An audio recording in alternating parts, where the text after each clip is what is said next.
Picture this.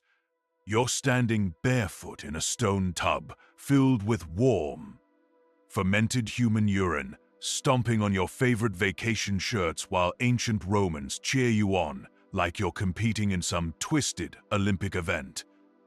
Welcome, sleepy travelers, to Charlie's Bedtime Stories, where tonight, we're diving into one of history's most stomach-turning secrets.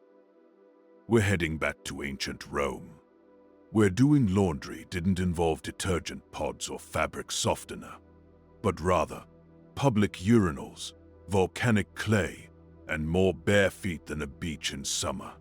Get comfortable, because you're about to discover why Roman laundry workers might have had the most unique job description in human history.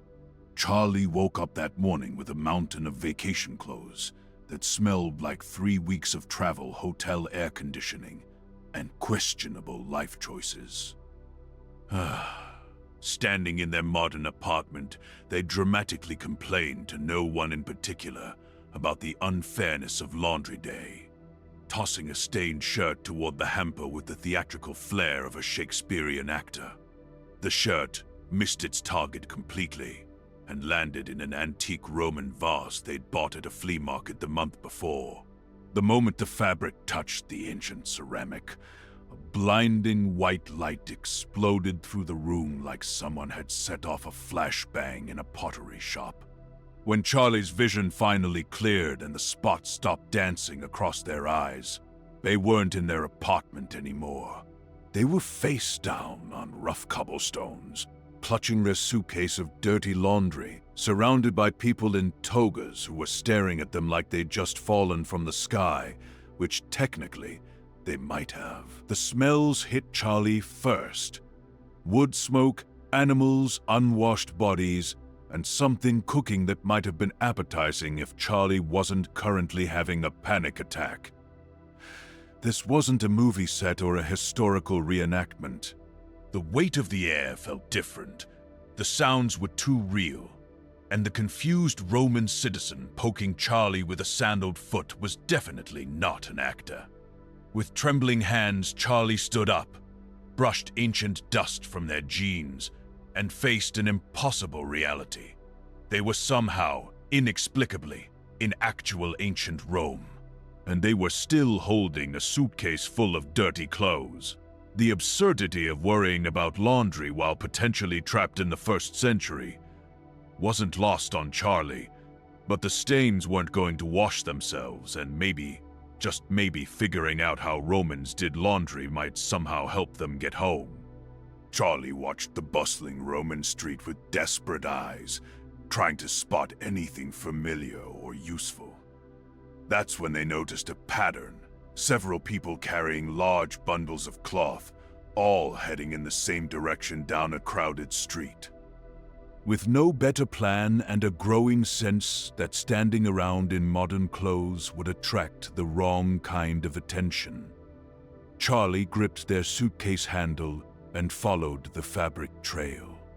The procession led them through narrow streets where buildings leaned toward each other like gossips, sharing secrets, past shops selling pottery and bread, and finally to a large stone building that looked like it had been designed by someone who really loved rectangles.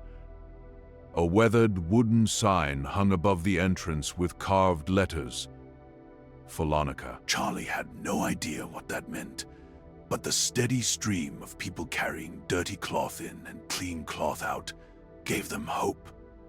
Maybe, just maybe, this was a Roman laundry, and maybe someone inside could help with more than just stain removal.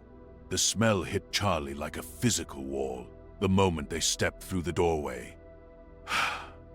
It was acidic, sharp, and unmistakably biological in a way that made their eyes water instantly. The Pholonica was a large open space filled with stone tubs, wooden frames, and more fabric than a department store clearance sale. But what caught Charlie's attention and made them freeze in horror was the workers. A dozen men stood waist-deep in large stone vats, stomping rhythmically on piles of cloth with their bare feet, like they were crushing grapes in the world's least appetizing winery. The sound created a weird percussion. Splash, stomp, squish, splash, stomp, squish. The workers were chatting casually, sometimes singing completely unbothered by whatever liquid they were standing in. Charlie squinted at the tubs, trying to identify the cleaning solution, noting its suspicious amber color and the way it caught the light filtering through the high windows. A terrible suspicion began forming in Charlie's mind. A suspicion that Nose was already screaming was probably, unfortunately, correct. First time at a Philoniker, eh? A cheerful voice broke through Charlie's horrified trance. A middle-aged man with muscular calves and stained hands approached, grinning with the confidence of someone who genuinely loved their job. He was a fuller, a professional laundry worker, and he radiated pride like a master chef discussing his signature dish. "You look confused, friend. Let me explain our process." Before Charlie could politely decline or run screaming into the street, the fuller launched into an enthusiastic explanation. "Our secret weapon," he said, gesturing grandly toward the tubs, "is urine. We collect it fresh every day from public urinals all over Rome. Then we age it, let it ferment for maximum cleaning power, and use it to get even the toughest stains out." Charlie's face went through what could only be described as the 5 stages of grief in fast forward: denial, anger, bargaining, depression, and finally a weak acceptance that yes, those men were stomping on clothes in tubs of human pee. The fuller continued his explanation with the enthusiasm of a tour guide at the world's worst museum. "We need gallons of it every day. Rome's public toilets are our suppliers. Emperor Vespasian even put a tax on urine collection because it's such valuable stuff." He said this last part with genuine pride, as if being taxed for collecting pee was the highest honor. Charlie's modern sensibilities were having a complete meltdown. Every part of their brain that understood hygiene and sanitation was screaming. But the fuller seemed so genuinely excited, so utterly convinced this was brilliant, that Charlie couldn't even form words to express their horror. They just stood there, mouths slightly open, watching workers cheerfully stomp around in fermented urine like it was the most normal thing in the world. Which, Charlie realized with dawning horror, in ancient Rome it absolutely was. Charlie looked down at their suitcase of dirty clothes, then back at the tubs of aged urine, then at their clothes again. The cost-benefit analysis happening in their brain was the most reluctant calculation in human history. On one hand, disgusting, unsanitary, likely to cause psychological damage. On the other hand, they were trapped in ancient Rome with no washing machine, no detergent, and clothes that genuinely needed washing. The fuller noticed Charlie's internal struggle and misinterpreted it as nervous excitement. "Want to try? It's easy." Most therapeutic job in Rome. He thrust a heavily stained toga into Charlie's hands and pointed toward an empty tub that had just been filled with fresh amber liquid. The smell wafting from it suggested fresh was a very generous term. Charlie stood at the edge of the tub, their modern sneakers looking ridiculously out of place against the ancient stone. They removed their shoes with the resigned energy of someone about to do something they'd regret forever, rolled up their jeans, and took a deep breath, immediately regretting that too, given the fumes. Just step in and start stomping, the Fuller encouraged. Like you're making wine, but for clothes.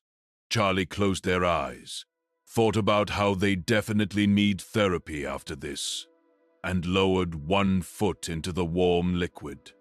The sensation was exactly as horrible as expected, and Charlie's internal monologue consisted entirely of extended screaming. As Charlie reluctantly began stomping, trying not to think about what they were standing in, the Fuller stayed nearby, explaining the process like a patient teacher.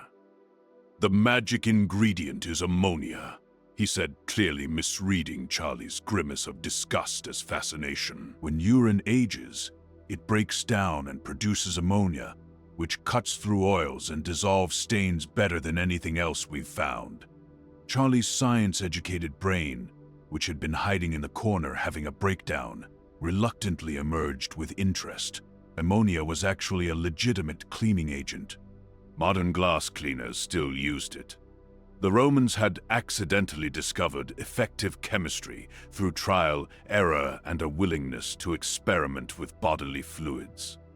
The Fuller reached for a clay pot and scooped out a grayish powder. "We also add Fuller's earth, volcanic clay from the hills. Mix it with the urine and it creates a paste that pulls out even the deepest dirt," he demonstrated by rubbing the mixture onto a particularly stained section of cloth. Charlie watched in reluctant amazement as the stain began lifting. This disgusting, horrible, nose-burning process was actually scientifically sound. The Romans had engineered an effective cleaning system using only natural resources available to them. Charlie felt a grudging respect growing, even as their feet prayed for this to end soon. After what felt like hours of stomping but was probably only 20 minutes, the Fuller declared Charlie's fabrics ready for rinsing. Workers pulled the stomped clothes from the urine tubs and dunked them repeatedly in large basins of clean water, wringing and squeezing until the amber liquid ran clear. The relief Charlie felt stepping out of the urine tub was indescribable. It was like being released from prison, but their feet still smelled like crime. Next came the sulfur treatment, which the Fuller explained with continued enthusiasm. Workers hung the wet fabrics over wooden frames positioned above small fires, burning chunks of sulfur. The acrid smoke rose through the cloth, bleaching it and giving it a bright, clean appearance. The sulfur brightens whites and kills any lingering smells, the Fuller explained, which seemed optimistic given that Charlie could still smell the urine quite clearly. After the smoking process finished, the Fuller proudly presented Charlie with their vacation shirts. They were genuinely spotless. The stains that had survived 3 weeks of travel and 2 failed attempts at hotel sink washing were completely gone. The fabric felt soft, almost fluffy. By ancient standards, this was premium cleaning. But the lingering sulfur smell mixed with faint notes of ammonia made Charlie question whether clean and pleasant were necessarily the same thing. As Charlie examined their impossibly clean but questionably scented clothes, the Fuller leaned against a stone tub with obvious pride. "People think this work is beneath them," he said, a slight edge to his voice. "But Fullers are essential to Rome. We keep the senators' togas bright, the soldiers' tunics clean, and every wool cloth in the city soft and wearable." He gestured around the busy Phalanca, where workers moved with practiced efficiency. Emperor Vespasian understood our value. That's why he taxed urine collection. He knew it was liquid gold. The pun seemed unintentional, which somehow made it better. Charlie realized something important. Romans didn't find this process disgusting. They saw it as clever resource management, practical chemistry, and skilled labor. Where Charlie saw gross bodily waste, Roman saw a free, abundant cleaning agent that would otherwise go to waste. The cultural perspective shift was dizzying. In their time, Charlie would never consider this acceptable. But standing here, watching the pride in the fuller's eyes as he surveyed his domain, Charlie understood that different times created different definitions of normal. This was brilliant problem-solving with available resources, even if those resources made modern people want to shower for 3 hours straight. Charlie carefully folded their clean clothes, trying not to breathe too deeply.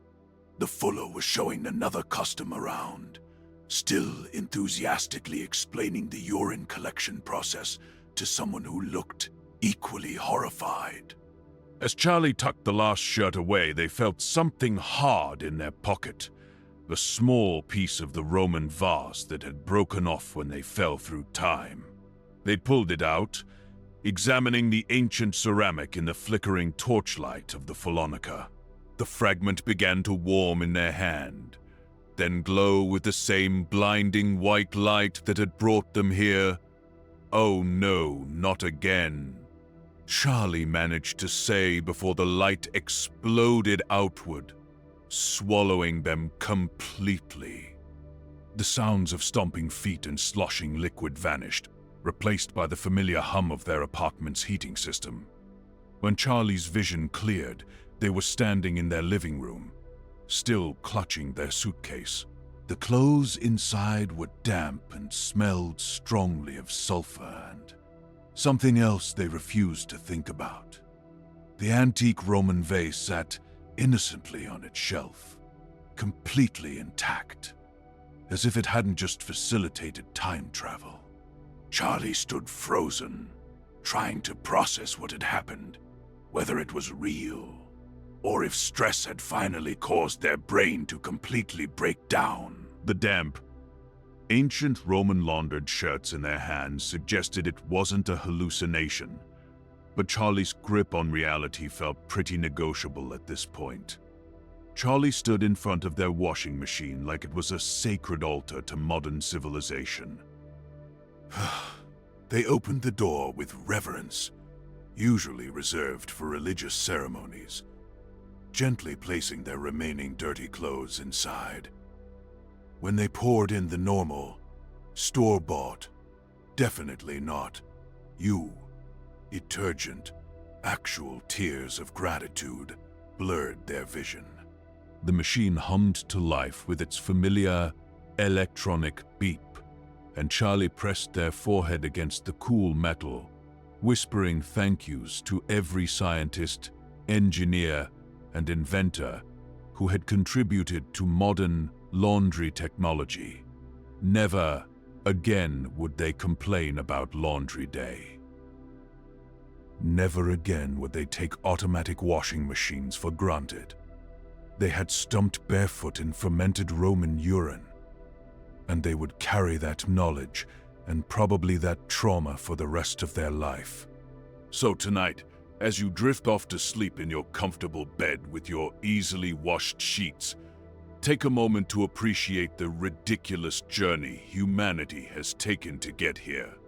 The Romans were brilliant, resourceful people who built an empire on engineering, organization, and a complete willingness to use absolutely every resource available, even the really weird ones. They weren't grossed out by urine cleaning because they understood practical chemistry before chemistry was even a word. Modern life might be complicated, but at least our cleaning products come in bottles with pleasant lavender scents instead of, well, public urinals. And remember, the next time laundry day feels like a chore, you could be stomping around in a stone tub while your neighbors contribute to your cleaning supplies in the most direct way possible. Sweet dreams, and maybe give your washing machine a little pat of appreciation tomorrow it's earned. If you enjoyed this story, Remember to follow for more stories from the world of Charlie's Bedtime Stories.